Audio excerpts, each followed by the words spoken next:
तर नमस्ते, मी वंदना. माझ्या चॅनलमध्ये पुन्हा एकदा तुमचं सगळ्यांचं स्वागत. तर आज मी जो ब्लाऊज तुम्हाला दाखवते हा 40 छातीचा ब्लाऊज आहे प्रिन्सेसमध्ये.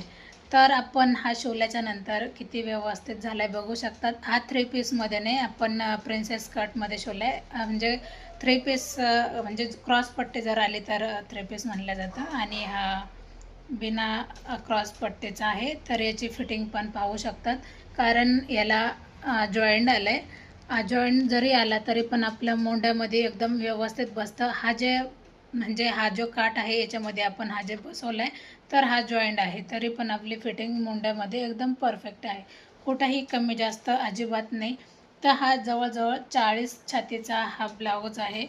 तर कसा वाटला नक्कीच कमेंट करा. आणि याच्यामध्ये आपण गळा नॉर्मल कस्टमरच्या आवडीनुसार घेतला आहे. तर तुम्हाला गळा कसा वाटला नक्कीच कमेंट करा. आणि हा 40 छातीचा ब्लाऊज प्रिन्सेसमध्ये याची कटिंग ब्लाऊज फिनिशिंग ह्या चॅनलला मी अपलोड केली. तर यूट्यूब चॅनल आहे ब्लाऊज फिनिशिंग आणि फेसबुक चॅनल आहे वंदना गायकवाड. तर नक्कीच कमेंट करा आणि फॉलो करा. पहिल्यात सगळ्यात जास्त म्हणजे मला ही लटकन खूप आवडली आणि कस्टमरला पण आवडली. ह्याच कस्टमरचे 2 ब्लाऊज आपण शिवलेत. तर ह्याच साईजमध्ये दोन्ही ब्लाऊज शिवलेत. एक काठपदरच्या साडीवरचा आणि हा आपला ब्लाऊज पीस घेतलेला, कारण हा साडीवरचा नाही आहे, हा ब्लाऊज पीस वेगळा घेतला आहे.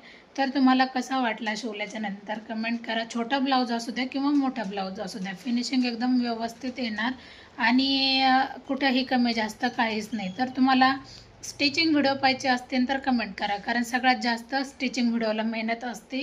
कारण अस्तरचा ब्लाऊज असेल तर 1 तास तर कंप्लीट शिवण्यासाठी लागतो आणि बिना अस्तरचा जर बोललं तर 30-35 मिनटं शिवण्यासाठी लागतं. तर ते सगळ्या गोष्टी एडिटिंगला जास्त वेळ निघून जातो, म्हणून मग मी स्टिचिंग व्हिडिओ दाखवित नाही.